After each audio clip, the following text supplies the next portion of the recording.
Kim Jong Il, उत्तर Korea के शासक जिनका जीवन एक रहस्य था। उनकी निजी जिंदगी के बारे में लोगों को बहुत कम बातें पता हैं।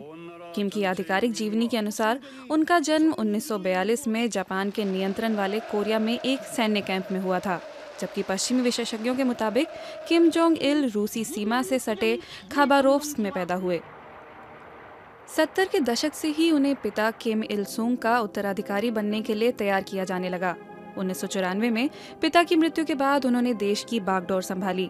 राजनीतिक रूप से देश को दुनिया से काट कर रखने की नीति जारी रही। एक साल बाद ही देश में अकाल पड़ा, जिसमें 20 लाख लोगों की जान गई, लेकिन किम ने विदेशी मदद लेने से इनकार कर दिया।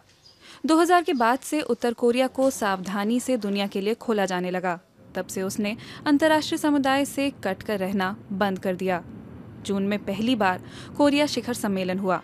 1953 में कोरिया के विभाजन के बाद ये पहला सम्मेलन था। यहाँ दोनों विभाजित देशों के बीच सुलह समझौते पर हस्ताक्षर हुए, लेकिन एक साल बाद ही उत्तर कोरिया के अंतर्राष्ट्रीय रिश्ते फिर खराब होने लगे। अमेरिका के राष्ट्रपति बुश ने इसे एक दुष्ट राज्य कहा। किम जोंग इल ने आतंकवाद से जुड़े होने से इनकार किया, लेकिन साथ ही जनसंहारक हथियारों की जांच करवाने से इनकार कर दिया। फिर 2003 में उत्तरी कोरिया परमाणु प्रसार निरोध संधि से अलग हो गया। इसके बाद से उसने कई बार मिसाइल प्रशिक्षण किए, जिसकी वजह से पिछले सालों में दोनों कोरिया में तनाव और भी बढ़ गया है।